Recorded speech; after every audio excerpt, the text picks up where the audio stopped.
All right, Serious and Slimness has an absolute legend today, Brian Dobson from Metroflex Gym. What's happening, Brian? How you doing, man? And I'm doing good. Good, man. Good. Learning technology as we move forward. Yeah, yeah, that's all right, man. Listen, you're not the first person that did that. Do you want just so people know, we had a discussion. You did not get into a bar fight. You got hurt playing baseball. I hit by baseball. Yeah. All right, good. You can still get hurt playing baseball, but yeah, it actually kind of fired me up because it was my second game of the day, and I was getting kind of tired. And after that happened, I kind of gave me a second win, man. Oh, all right, good. Well, that helps. So, like I said, I had my best hit of the day though, next to bat. How long you been playing ball for? Man, I was a baseball freak when I was a kid. I mean, I lived, ate, and breathed baseball before I ever touched the weight. Played all the sports, but baseball, I was a star. What was your fan? What was your team? My team was the Detroit Tigers. Really? My favorite player was Willie Horton, because Willie Horton was like the most muscular guy in baseball back then. I was always kind of drawn to that, I guess. And he played left field. I played left field. I adopted his batting stance when I was 10 years old. Can you see? I don't know. I have my own stance now. Can you see behind me? Yes, sir. I see a Mets, but I don't know what it is. I'm a Brooklyn native, so okay. I grew up a Mets fan. My parents were Brooklyn Dodger fans. So that was '86, and Gary Carter and Lee Mazzilli when they won the World Series. We family had friends that worked at Shea Stadium, and they got me their autographs. Awesome, man. Yeah. Gary Carter was always my favorite as a kid. Yeah, when I was in high school, I met Tom Platz. Wow, cool. And he got me out of, I was too young to work out where he worked out, but he took the time and care to write me out a workout, diet, everything. And really? Just meeting him inspired me tremendously. And I ended up getting pretty strong. I mean, I benched 385 when I was a senior in high school. And back then, very few people benched over 400 pounds back then. Right. I don't think Tom could do 400. But anyway, my coach just hated it because even though I was in a very large school, we had absolutely no weight room, nothing. Of course, this is in the 70s, so early 70s. And people back then, they just thought if you looked at weights, it's going to make you slow and all that good stuff. And, it was very difficult to break through that myth. And I actually had done legs very hard one day, hit a ball that probably should have been a triple, and I got a double. And my coach went off on me. He said, man, you need to make a choice. You're either going to be a bodybuilder or you're going to play ball. I really had aspirations that I could make it to the pros back then. But when they put it to me like that, I kind of just like, F you, man. I'm looking at a guy that drives a Corvette, got hot chicks all over the place. I'm looking at you, you're fat, you got tobacco drool in your mouth. And I'm going to go with this other guy's plan. And, I always wondered if I would have made it. I could throw a ball 300 feet when I was 14 years old. Wow. And, I actually went up there. My mom passed a year ago, and she was 95 years old, lived a great life. And wow. I went back to visit, went back for all that. And I went to where I used to play, and those fences I used to hit the ball on when I was like 13 and 14 years old. It was 365 feet. It's further than what I play on now. And I'm holy like, shit. I guess I just had really good bat speed when I was young or something. Yeah, really? Wow. But anyway, but I quit playing for over 45 years. And my ex-wife wanted to play softball. So I'm like, I'll play. Of course, I'm competitive in pretty much everything I do, especially sports-wise. And, I was just way too competitive for them. I'm like, okay, if you're going to be on this team, we're going to be at the batting cages tomorrow from this time to this time. Yeah. They're looking to drink beers. Yeah. Of course, all they wanted to do was, drink some beer after the game or whatever. Right. Yeah. So that didn't cut it for me. So I searched out, you know, a league and went and watched these guys play. And they were, you know, they're my age, and some of them were fabulous. It was really good. And it was actually their World Series, or whatever you want to call it. So I watched that. I decided I could do it. And I started practicing on my own for, oh gosh, that whole off season. I'd go to batting cages and just tried to learn, you know, because, you know, I mean, there's so much knowledge out there in the baseball world for these kids now. It's insane. I mean, it's crazy. I mean, it really is crazy. And you've got all these parents, of course, that either live vicariously through their kids, or they want to get them in college, so they don't got to foot that bill, you know, which is so ridiculous when you have to pay to put these kids through college. Oh, it's insane. It's insane. I mean, like I told all my kids, you know, I love y'all, but I'm not squandering my life savings so you can go party at San Marcos State. Right. Yeah, I mean, exactly. You prove to me, you get straight A's at a community college around here, and then we'll talk. You know, and I actually have one daughter. She has straight A's for everything. Went through 6 years, and now she's a freelance photographer on her own. So she didn't use any of her degree or anything. Oh so, yeah. Oh yeah. Like I tell them all, I go, man, just because you don't have a degree don't mean you can't make it. That's right. That's for sure. So when he gave you that ultimatum and you decided to go in the Tom Platz direction, was that the transformation? That's when you just went full bodybuilder? Pretty much so, yeah. I mean, of course, you know, the only inspiration we had back then was Muscle and Fitness and Iron Man magazine. Muscular Development, I don't even think was around yet. And, you know, we had no supplements. I mean, there's very few. You had like desiccated liver tablets, these weight gain pills.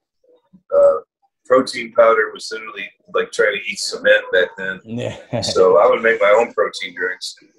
I would mix up, I'd mix up whole milk. I would get boxes of instant milk, throw that in there, put like 6 eggs in there, a couple of scoops of ice cream, some peanut butter, some honey, and I'd blend up this, you know, 2,500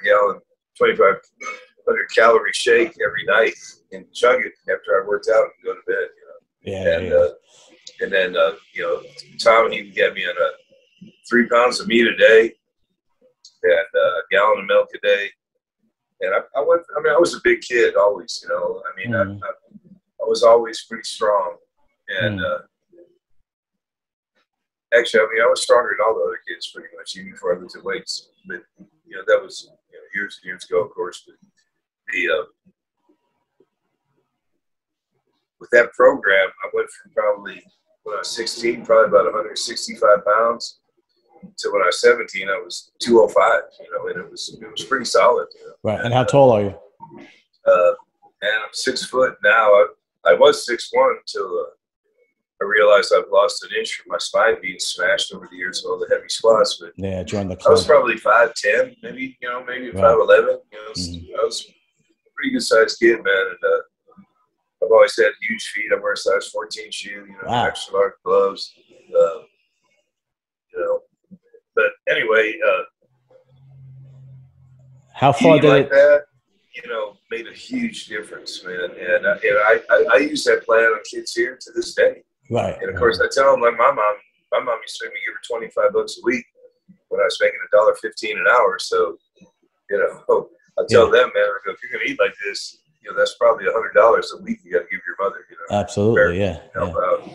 How far were you able to? Man. I mean, like my family, my dad was not really into it at first, but anything I wanted to really put my hand to, whether buying a hot rod car at 16 or going, you know, buying a rifle or whatever, as long as I earned that money, he would back me and buy it for me. Okay. I'd have to give him the money, he'd buy it. And at first, you know, it's like, you know, because I know even back then, some parents would just give their kids everything, and he made me earn everything. And in reality, it's probably why I'm successful now. Yeah, right. You know, because I see these kids pulling up to the gym in a goddamn Land Rover or a Corvette, and they're 17 years old. And yeah. And then they don't appreciate it. Yeah, it took me 40 years to get my first Corvette. It took me 40 years to get my first Corvette. Exactly. Oh, yeah. So how far did you make it in bodybuilding? Did you ever turn pro, or you were a national? I never turned pro. I back in my day, it was a lot different than now. I mean, it was very, very hard to become a pro bodybuilder.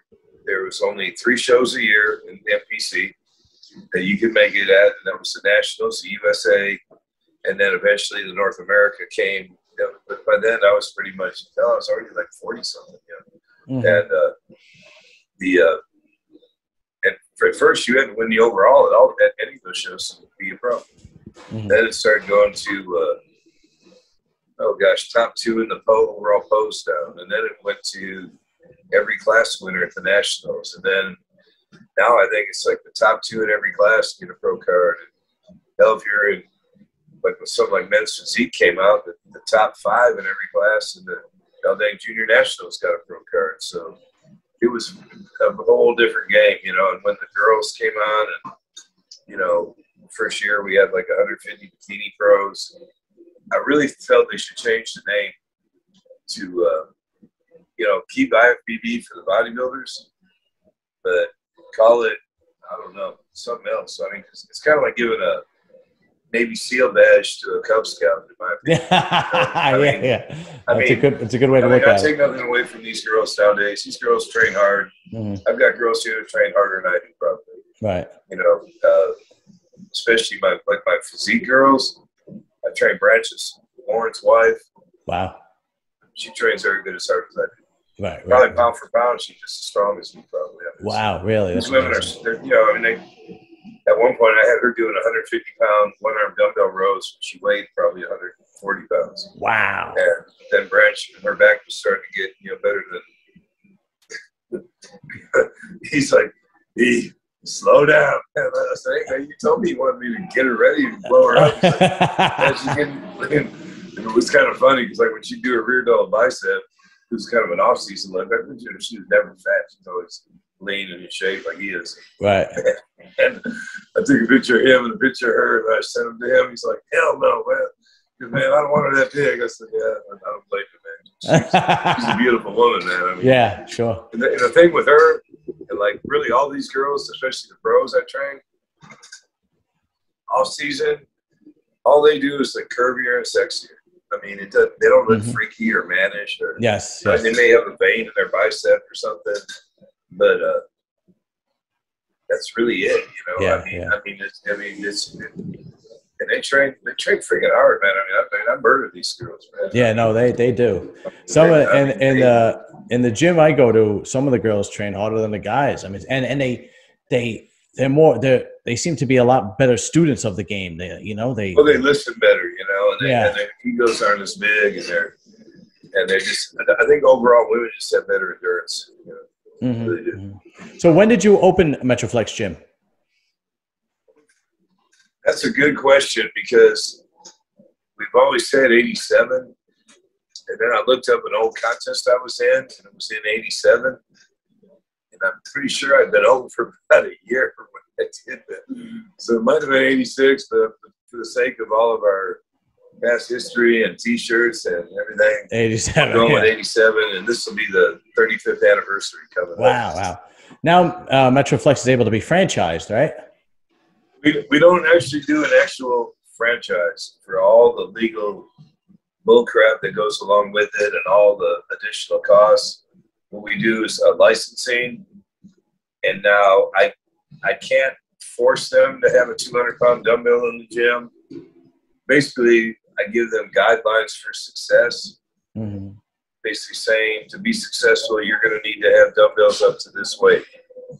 To be successful with our clientele, you're going to have these type of power bars. Right. To be successful with our clientele, you're going to have this type of blah, blah, blah, blah, blah, blah. Right. You're going to have to play loud music. You're going to have to do that. But in real life, technically, you tell someone they got to open at 8 o'clock and close at midnight, or be open 24 hours, it automatically makes you a franchise. And it's kind of a messed up deal, man. Because when you start doing the franchise, I mean, just to get a franchise written out with a lawyer, it's going to cost you a chunk, man. I mean, you're gonna drop. I mean, if you're a millionaire, it ain't no big deal. Right. If you're a normal guy like me. You know, I mean, I've made a lot of millionaires, but I'm not a millionaire. You know, wish I could say I was. You know, but yeah, right.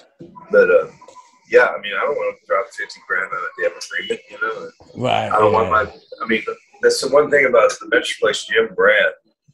It's so affordable. It's stupid. I mean, you try to get a franchise or license agreement with Gold's Gym or even Powerhouse or Fitness Connection, whatever, you're going to drop $1 million, right? I mean, you're going to have crazy requirements. I mean, first of all, you can't be in a warehouse complex like we are sitting off the road. I mean, you got to be a showcase. You got to either have a standalone building or you got to be like in a shopping center type setup, something more along those lines. So is it limited to requirements? Is it limited to a particular state, or it could be in any state in the United States if they wanted to use the name Metroflex Gym? No, we have them anywhere. Okay. Yeah, I would love to have one in New York. I mean, we've come close. We actually have a guy in New Jersey that's,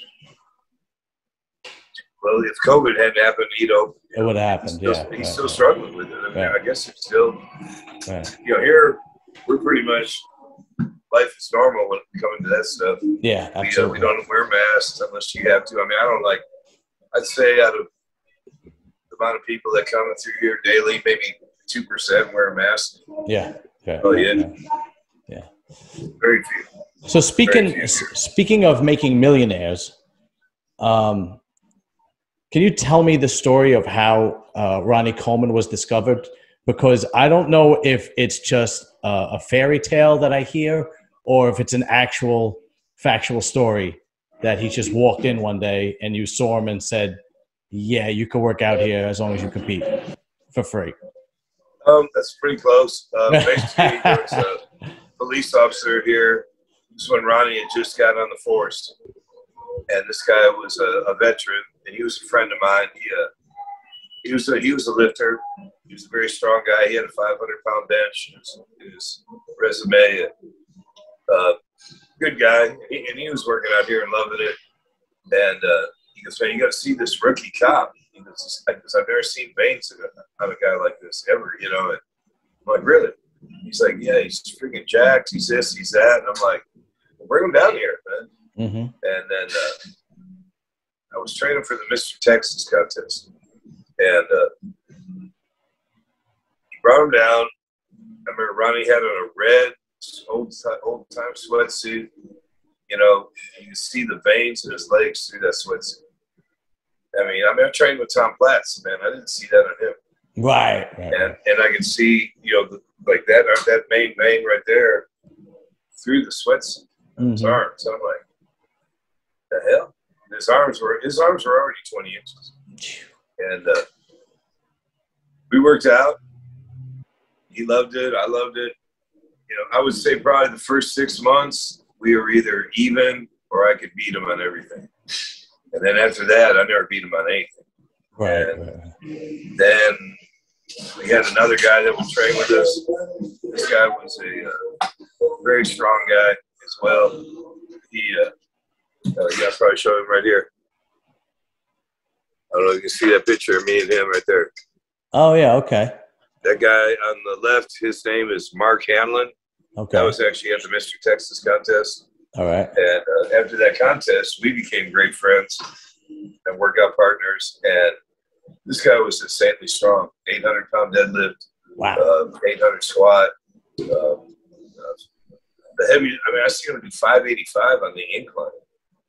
You know, he'd probably be like 280 in the off season, 5'10".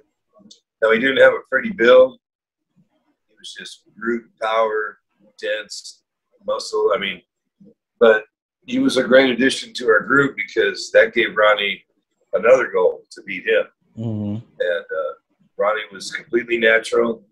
I would give him like supplements, you know, and that was it, you know. And he, of course, you know, first show we took him to was Mr. Texas, And he was like all nervous, you know. Don't be nervous, man. Right. So you know, you get to go to the novice. You know, back then, you had to do novice first. It's not like now when these guys just immediately go into the open. I got you. You know, there was a journey back then. Yeah, and anyway, that he had to do novice. I remember driving him there, and I was playing the old Rocky soundtrack there. And I was in the show as well. I was in the open, and he was in the novice. Well, we're probably walking in there. Oh, beautiful. Thank you. I love it. But anyway, so we're going we get there, and I said, man, just calm down, it's going to be fine. I said, when you do that first pose, which was double bicep, these people are going to lose their flipping mind. And of course they did. Because not only were Ronnie's arms huge, he had a peak that was insane. I mean, he had a split. Right. He had a peak with a split that was, crazy, man. But anyway, he won, of course. I ended up getting second in the open, and but it was a great day, and that started his career, man. And he, you know, within a year, he was pro, which I've never known anyone to do that in a year, much less all natural. Yeah, and, that's right. He went to the Nationals. I think he got fourth in the show, but back then they would have a separate pose down if you wanted to go on to the Team Universe thing. So Americans hadn't been doing good in Team Universe because they were being drug tested. Everybody was failing the test. Or I guess some of these guys just took so much stuff. Even though they get off, they would lose so much in like 2 weeks. It wouldn't even look like the same person. You know? Right. And Chris Ronnie looks exactly the same because he's not taking anything. You know, the creatine or something, you know, or metrics. I don't know. And anyway, he went. He said, I believe it was Jim come in and told him, all right, we're about to do the post down here. He goes, if anybody fails the drug test we're going to administer today, you're going to be suspended for 2 years, I think it was. Because if we pay your way all the way over there and you fail, you're going to be banned for life. Wow. And so I'll be back in a minute to take everybody up there. Well, Ronnie said everybody got up and left the room but him. Oh, this is like the whole heavyweight class. Okay. So anyway, so he got to go, and we had about a month to train. Of course, we stepped it up even more, and I'll never forget it, man. It was 3-something in the morning. I get a phone call. Who the hell's calling me at 3 in the morning? And it was Ronnie. Right. It's like, man, I won. I'm like, what? Yeah, man. I mean, it was amazing. So much fun. And, you know, it brought us notoriety. I mean, you know, nobody in Texas there. We had one pro, Livia, but outside of that, we didn't have any pros. So now we had a pro bodybuilder, and he ended up getting CNN came out here and interviewed us and all this stuff, and you know, it really changed things for all of us here. It really did. And then, of course, as he progressed, it helped even more. But, you know, he started getting down about it as well because, you know, he would go to these shows where, to me, it looked like he should have won or at least in the top 3, and he'd get like 8 or something like that. Right. You know, because kind of the pecking order thing or notoriety or whatever, I don't know, man. But you know, we always trained hard no matter what. And then, you know, eventually, you know, he probably just got huge, man. I mean, he just kept getting bigger and bigger and bigger and bigger and bigger.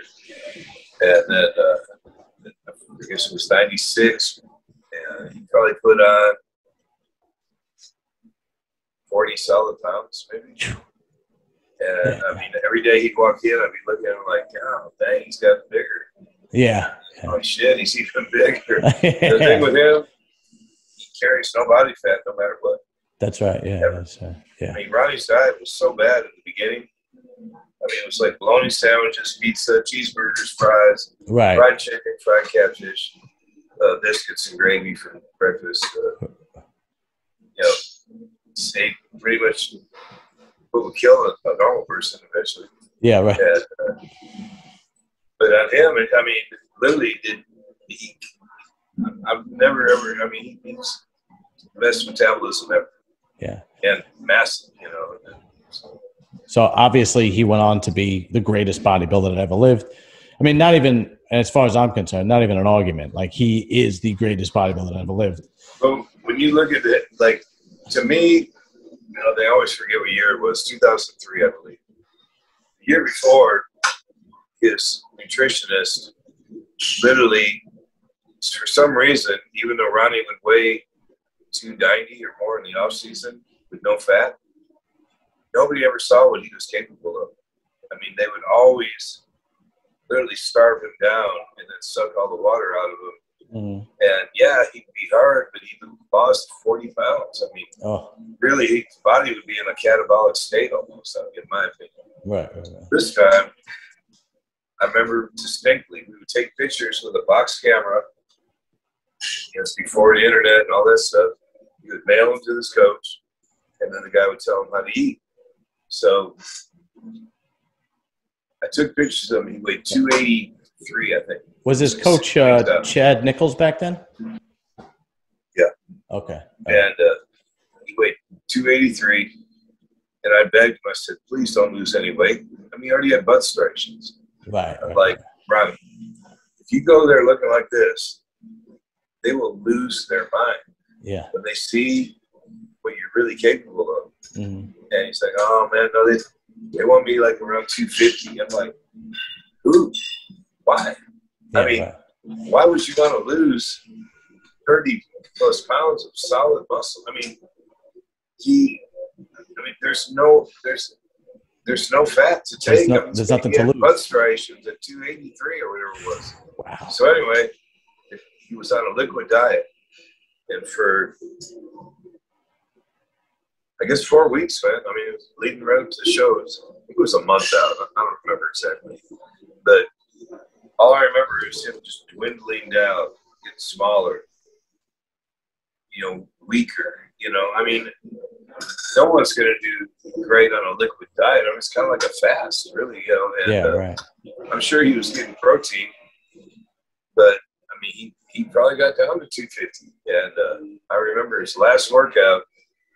I mean, I've never been the greatest bench presser. It's always been my worst thing.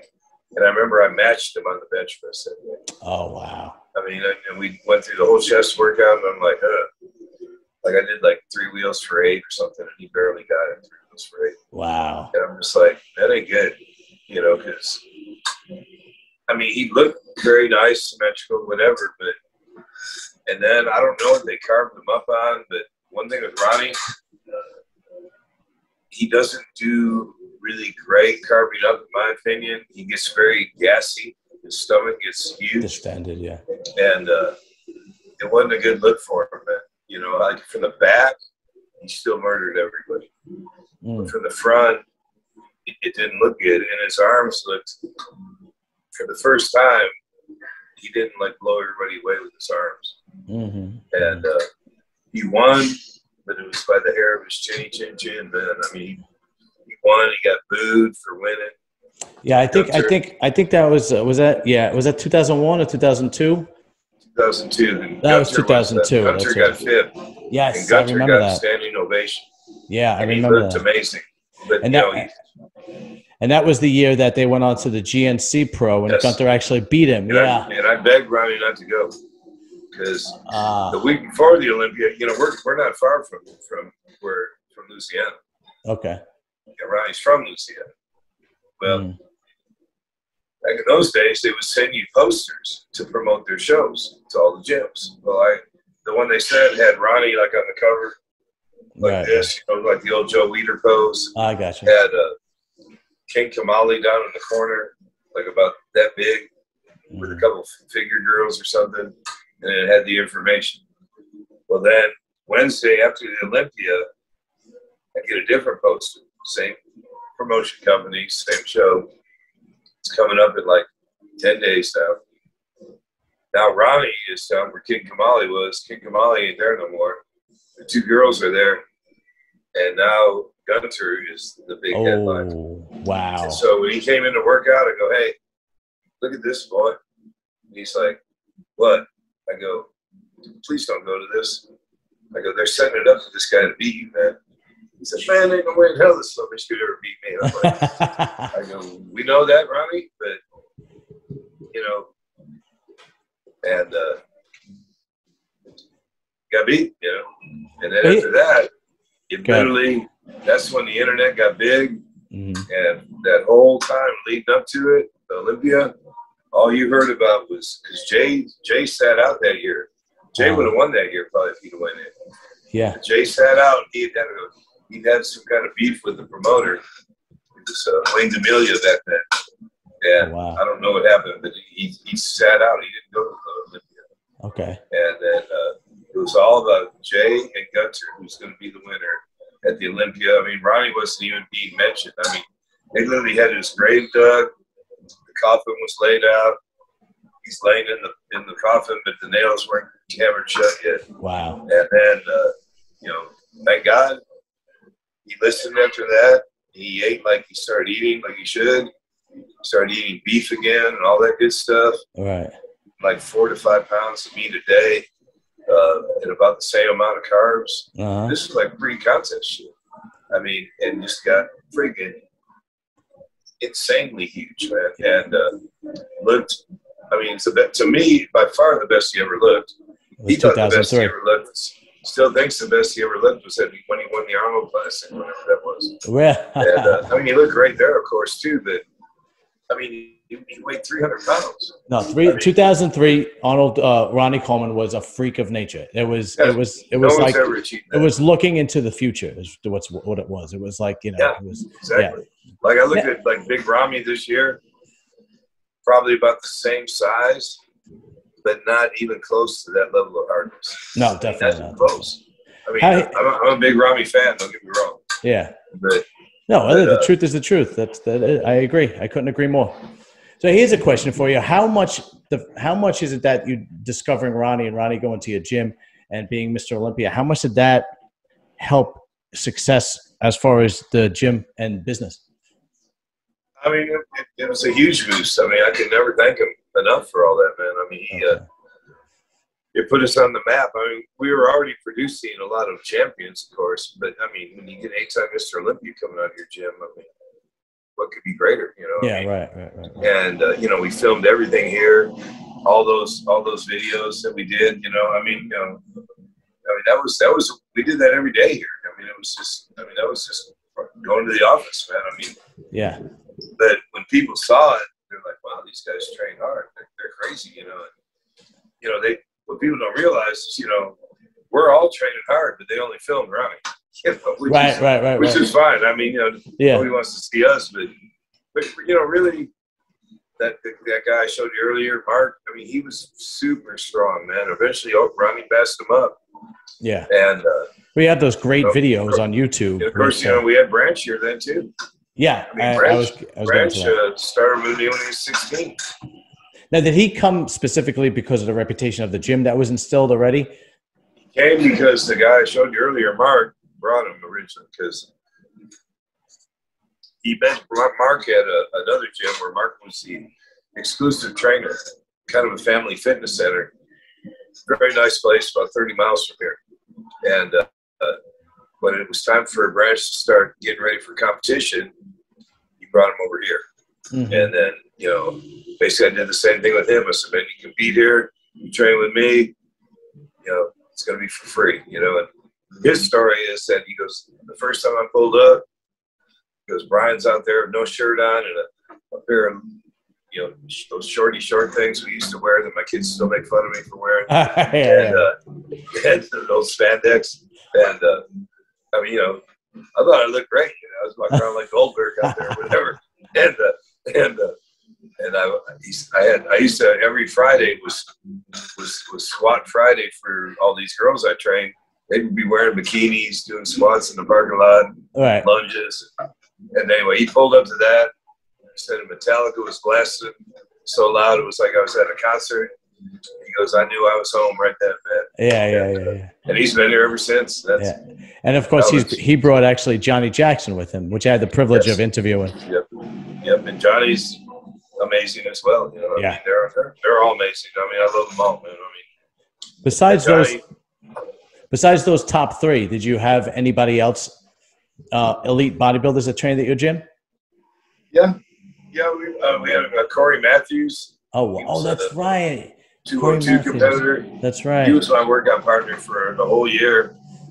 I mean, kind of a freak in his own way. I mean, to me, he would have given Lee Priest a run for his money. I mean, they were both about the same size. Maybe he's a little bit taller. I mean, this guy's forearms were some of the best I've ever seen. He's crazy, man.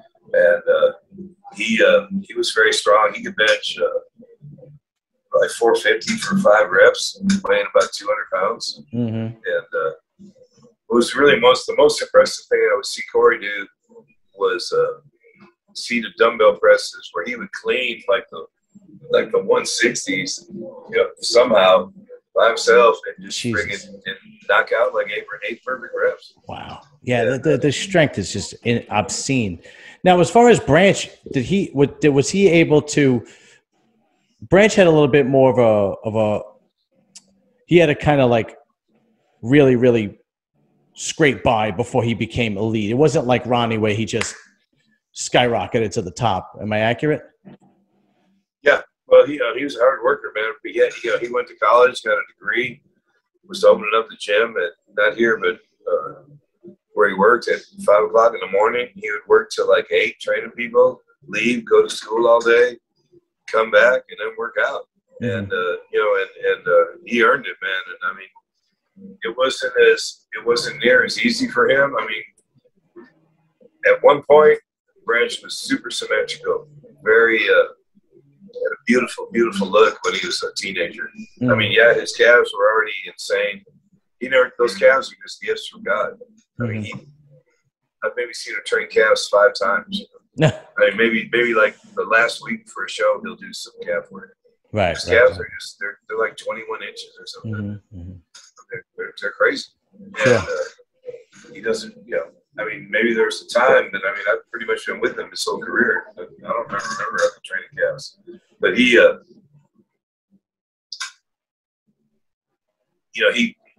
would place like top 5 at the Nationals, stuff like that, but he never quite made it.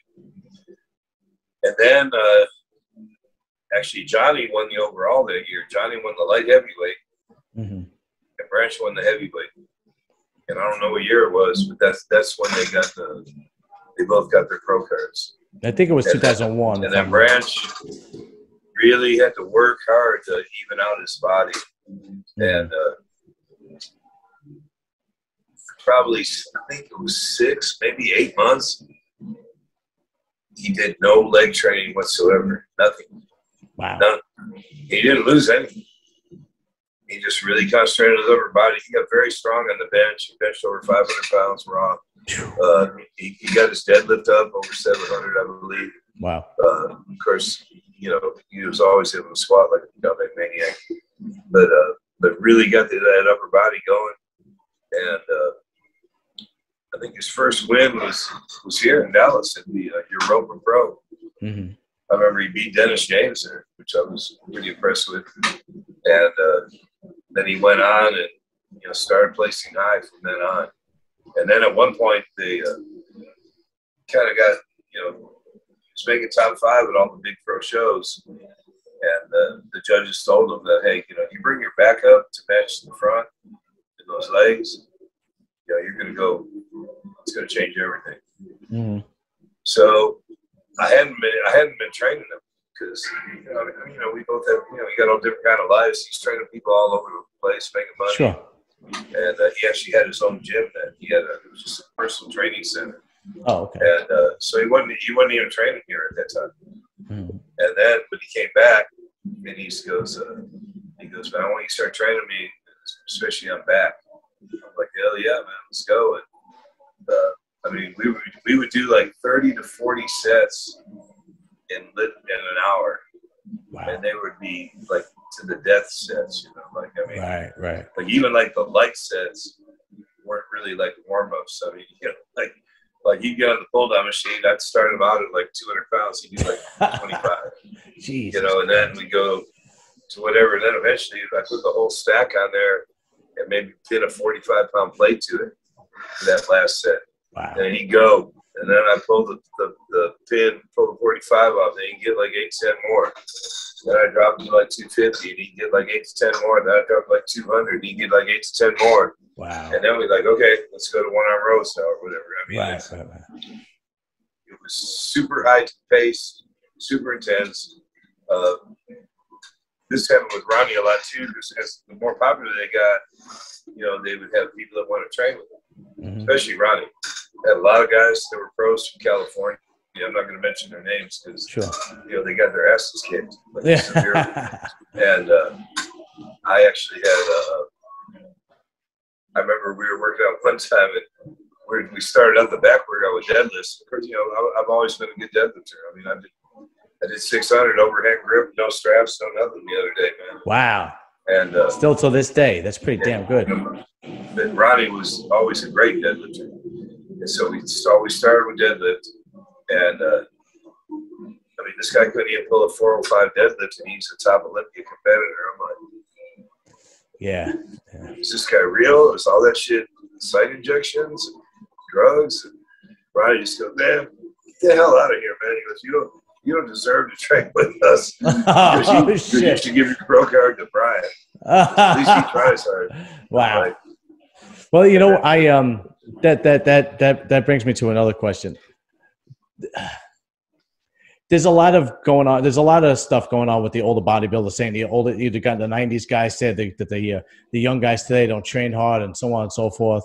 Right. And but I remember, like, you know, I was a kid and I remember watching Road to the Olympia, and I specifically remember, I only remember 2 guys watching the Road to the Olympia that would train like till they died, and I remember it was Ronnie and King Kamali.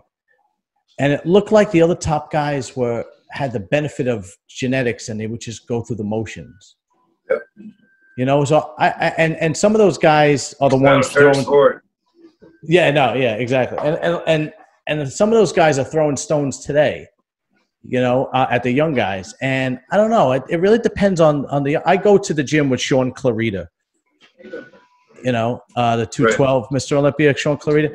And I've never seen anybody. He trains like he's 5'2". He's 175 pounds, and he is a monster in the gym. Just he doesn't stop, you know. And there were certain guys. Yeah, oh yeah. But there were certain guys that from the 90s that talk smack and throw stones. And I remember, like, you know, you never. There was rumors floating around that, like, people had to wake up Flex from sleeping to go to the gym. They had to drag him out of his house, like, let's go, you know, Flex Wheeler and so on and so forth. You know, who was the other guy? There was rumors that Paul Dillette used to, like, train with 30-pound dumbbells. He never had to go heavy. Right. You know, things like that. I mean, I don't know how accurate these are. I mean, I believe all that,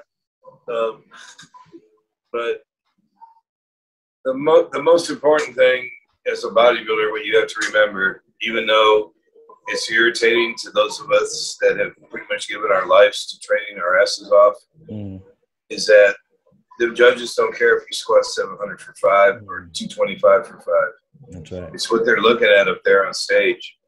And I remember I came to that realization after training with Ronnie for about 6 months straight, doing legs twice a day. I could front squat 500 pounds. I could leg press 2,000 pounds. I could whatever. Wow. And I got second place to a guy. And the only thing he had me beat on was legs. And I'm thinking, this guy must train his legs so hard. He must be amazing. He must be like a Tom Platz, you know, or something. And I was like, I said, hey man, you know, to the show. I mean, you know, it was always hard for me to take second, but I don't know how many shows I was in, probably 50. Wow. And I bet I took second in 40 of those shows. Oh. Then I won like 6 or 7, and then I got like a third or a fourth a couple once or twice. Right. I never placed. I placed fourth once, and then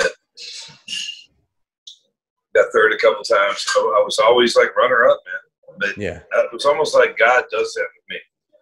Like, you know, like, okay, you want this so bad, I'm going to make you work harder. I'm going to make you work harder. You have to work harder. And it made me work harder. Right. Granted, I mean, there was nights I'd come to this gym at 2 in the morning after getting beat, and I do my legs till daylight. I mean, now I would go to Jack in the Box and get about 5 triple cheeseburgers or whatever, and some Cokes, and some fries over there, so I'd be supercharged, from dieting all the time. And, yeah, we used to drive by. I've been married twice, and I definitely drove both of them crazy. I was just like, Chris, if you don't do it, it's very hard to understand. But I remember my first wife was like, she basically just said that, it made a lot of sense. She goes, those judges don't care how hard you train. That's right. They don't care what you lift. Yeah. And she's absolutely right, man. And, I know a lot of people will say bad things about Ronnie, getting hurt. And it's all because he trained hard and all that stuff. But I'm 9 years older than Ronnie. Everything he did, I did the same thing. Pound for pound, did he do more than me? I really don't know. I mean, I don't have the exact weights and reps and everything. But when he's weighing 300, I'm weighing like 230. Right. So he's squatting 500 for 20. I'm doing 405 for 20. I got He's deadlifting 700 for 8, and I'm doing 600 for 8. I mean, pound for pound, I would think we were fairly close. Do I have a lot of issues? Hell yeah. I mean, I have 2 knee replacements, and I have a metal titanium shoulder now. Wow. But I can still do all this shit, man. I mean, granted, I'm never going to be a big bencher again. I mean, I could maybe do 315 for a single, but I could probably do 100 push-ups. But thank God. I mean, you know what? Still squat good, still lift heavy. Good. And like with Ronnie, I really believe what happened to Ronnie, this is once again my opinion, we're out fishing. He loves to fish. I try to take him at least once or twice a year. We're out fishing. He takes his shirt off. This is like 5 years ago. And I'm just looking at him. I'm like, what the hell? I go, what do you weigh? He's like, oh, I'm like 290. I'm like, wow. It looks amazing. I mean, he's friggin' jacked, I'm like, bro, why don't you come to the gym in the morning again? Let's just all start training together again, like the old days. Oh, I ain't never gonna lift heavy like that no more. I ain't never do no more deadlifts. And I'm like, so what? We'll do something. Right. That would be fun, man. Or maybe just a couple times a week, I mean, it'd be great for Branch, That's what Branch is like, trying to make his Olympia run, Right. And he goes, well, I'm about to get a back surgery in a couple of weeks. I'm like, for what? Oh, man, my back been killing me. I said, my back kills me every day. Right. I mean, you don't do what we do for 40 years. I've been training 51 years, man. Wow. He's been training 44 years or something, Right. Anyway, you're not going to get through that without getting issues, even if you train like a little bitch. Right. But we pushed our bodies to the limit, man. I mean, I remember, squatting till I couldn't even stand up where people had to pull the weight off me.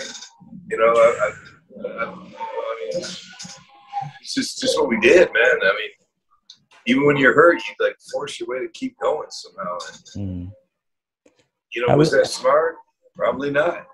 I look at some of these guys now, and they're one guy, I'm not going to mention his name, but I mean, he's kind of the poster child for not lifting heavy weights and being successful. And I mean, I saw a deal of him the other day. He looks like an old crippled man to me. I mean, he's just small and teeny, and he was doing T-bar rows with 50 pounds. Wow. And I'm like, no offense, I would die before I let someone film me doing 50 pounds on a T-bar row.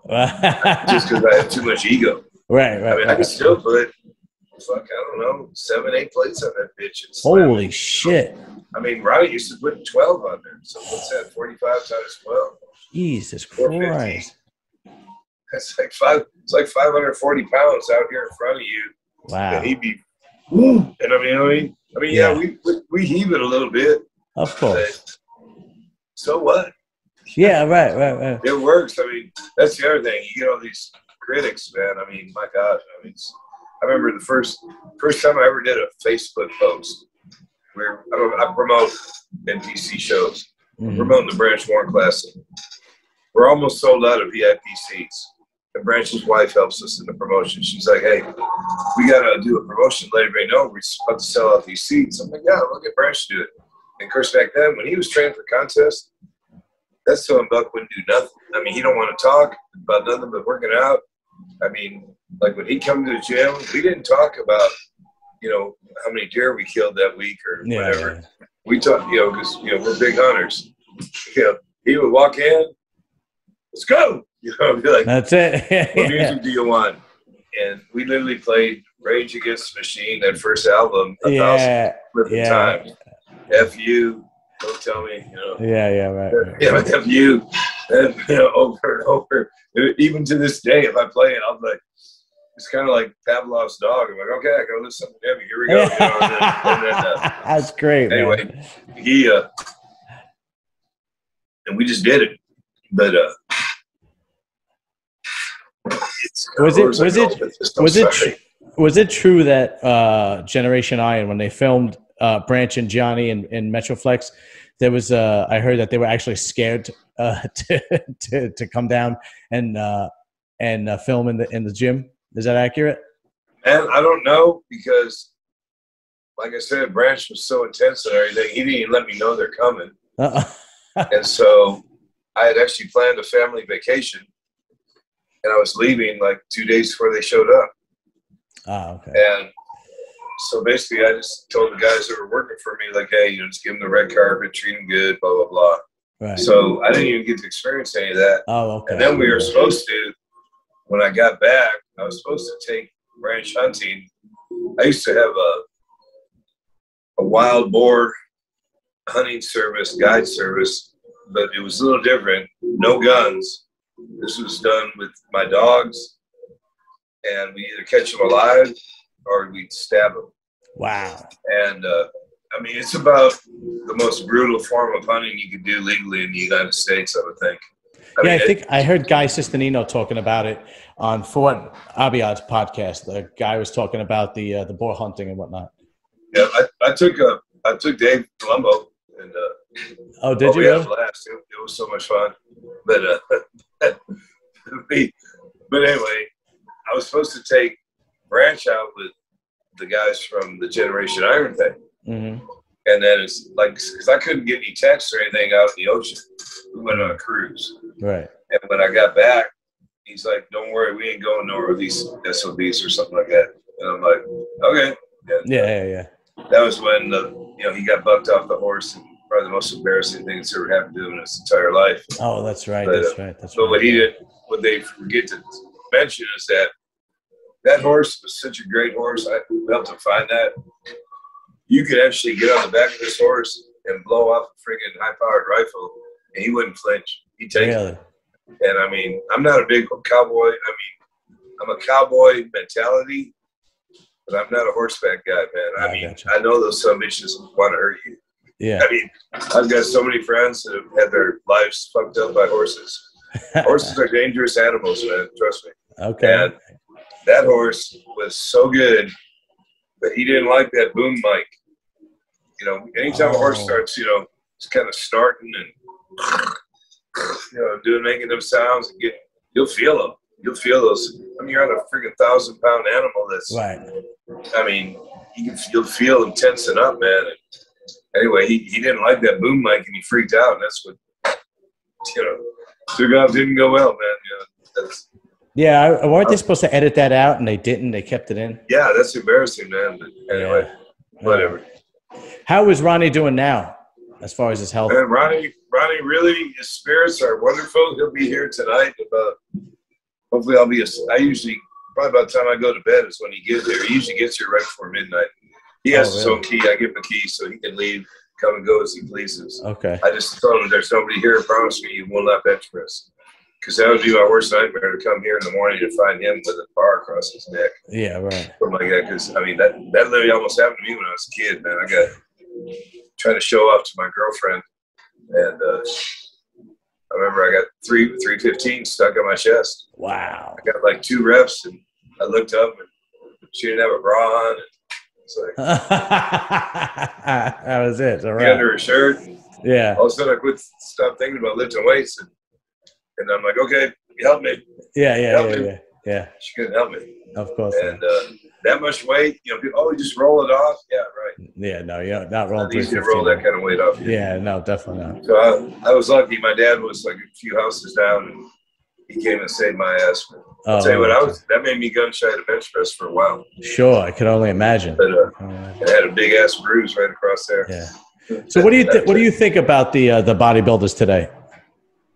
I mean, I think some of them look absolutely amazing, man. I mean, you know, like that Sean Clarita. I mean, you know, granted he is, you know, teeny, but on stage he looks like a freaking 6 foot tall freak. Yeah. I like Big Ramy. I don't know that he's a super hard trainer, but I like the way he looks. I mean, you know, I think his legs are bigger than Ronnie's were. You know, yeah, he's a freak of nature. Hard, right. But just that kind of size is insane. Now, will he live to be an elderly man? I hope so. Yeah, right. The track record on a lot of these guys here lately, it's not looking good. Yeah, no, you're 100% right. Yeah, and so much. I mean, you can do all the cardio you want if your arteries are closed. It don't matter, you know. Yeah, it's kind of sad. You know, these guys dying. It's more. I mean, it's been this way for years, but I mean, like, I think in Arnold's day, guys would take steroids, of course. Yeah. But there was no growth hormone, no IGF-1, no insulin, right? None of that stuff. And I remember the first time I had Tom Platz come here, I flew him down because I wanted to see the gym. Because this gym is actually really a tribute to him in a way, because he's the one that originally instilled that hardcore mentality in me. Mm-hmm. And I could never work out at like normal places because, you know, start training hard, like, I can keep it down. Oh no, we don't allow deadlifts here.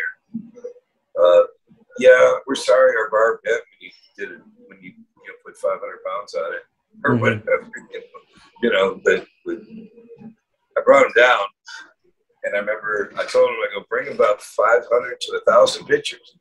He's like, why? I go, you're still relevant, man. I go, people love you, man. I mean, trust me. And he brought 100 pictures. He sold them in like an hour. Yeah. I said, I told you. And then I started taking him around, introducing him to the vendors and such. And then I took him backstage when the light heavyweights were on stage. And actually the guy that won the show was up there. And I don't know if you remember back when the growth hormone guts were started being like a thing. Looked down upon. Yeah. And I always remember, I mean, I love Dorian too, don't get me wrong. I love fucking Dorian. I mean, he's one of my favorites of all time. Right. One of my favorite just people of all time. I mean, he's been here. I took him hog hunting. I love Dorian. But when he would turn around and do that rear delt bicep, the front part didn't look too flattering. No, yeah, definitely. And from the side. And this guy had that same look, but he's a light heavyweight. Mm-hmm. Well, Tom was looking over there. He looks over at me. He's like, what the hell is that? I go, that's what we call growth hormone gut. He's like, what? And I go, yeah. I go, you know, it distends their organs or something. I go, hell, I don't know, man. I've never even taken it, so I couldn't tell you, man. Right. And anyway, he, you know, it was foreign to him. He's like, well, God, he goes, I wouldn't let that guy win.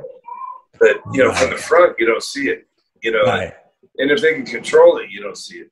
Mm-hmm. But on that shot, it looked horrible, man. But, of course, the judges don't see that. But that's just one of many things. I mean, now these guys take so much stuff. I mean, they're taking stuff to, you know, to get leaner. They're taking stuff to get more vascular. They're taking stuff to – there's like a drug for every condition, you know.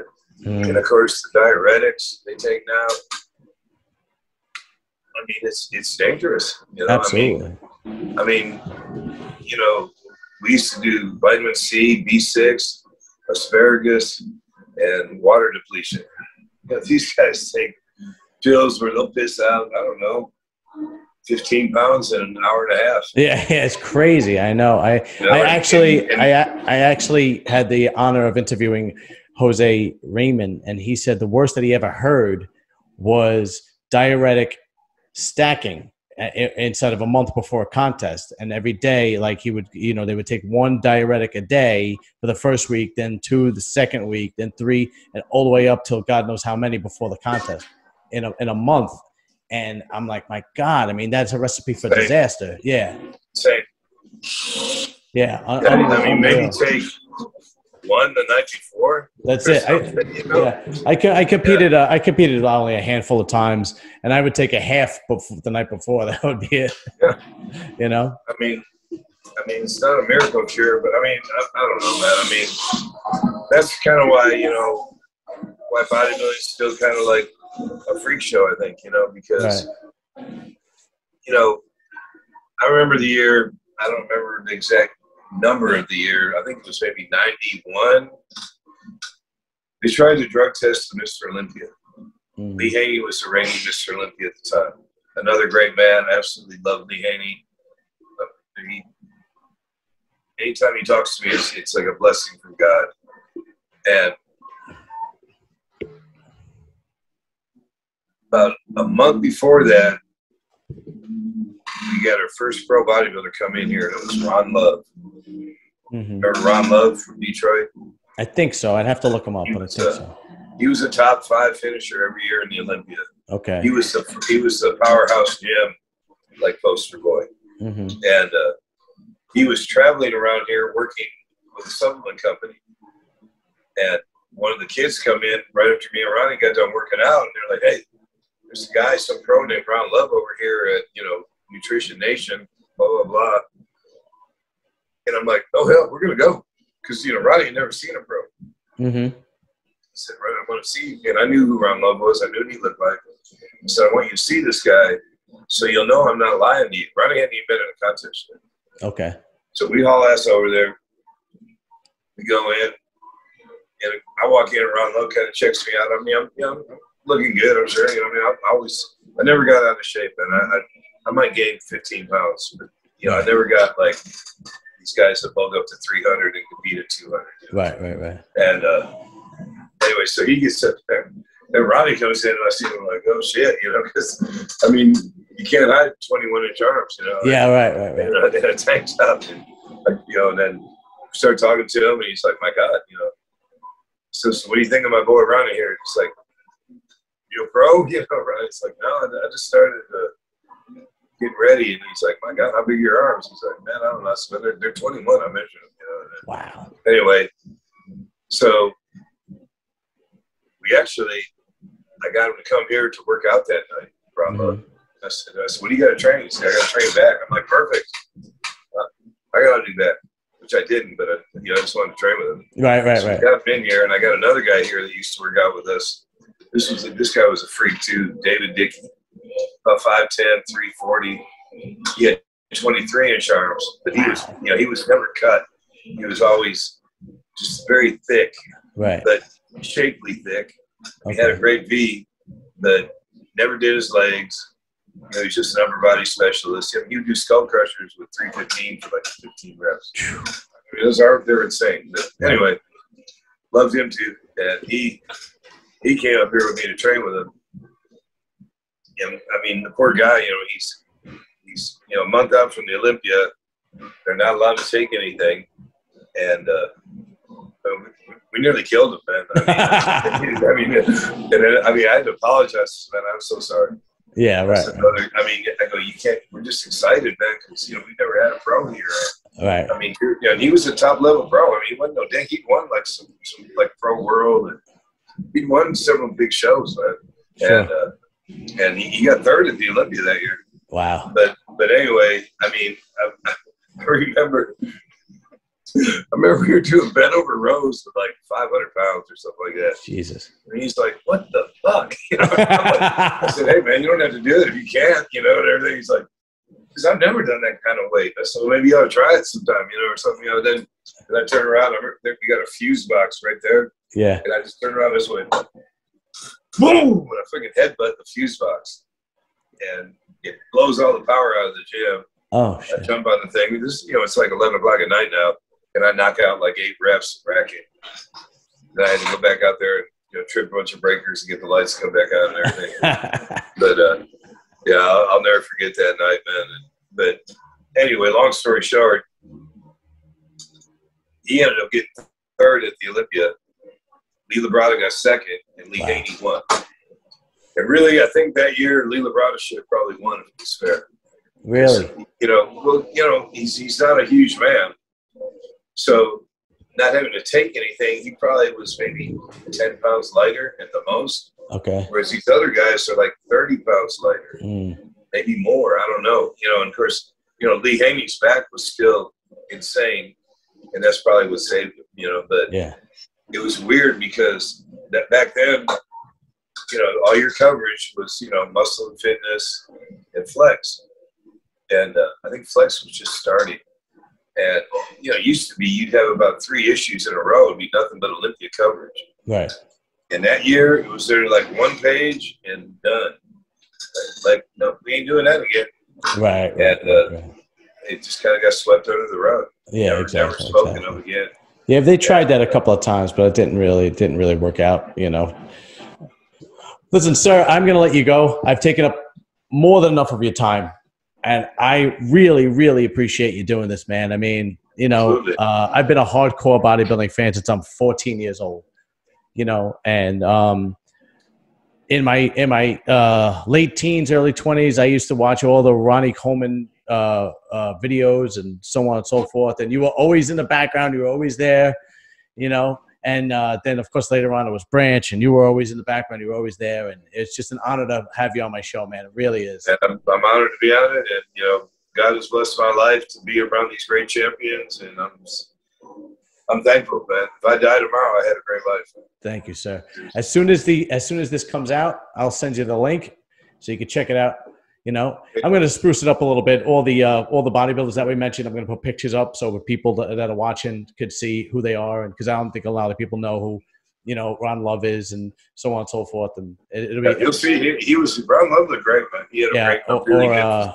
Or Tom Platts, But I'm going to get all the pictures up. So when you mention it, Tom's still wonderful. Thank you again, sir. I really appreciate it. We'll definitely be in touch. All right, brother. Thank you. God bless.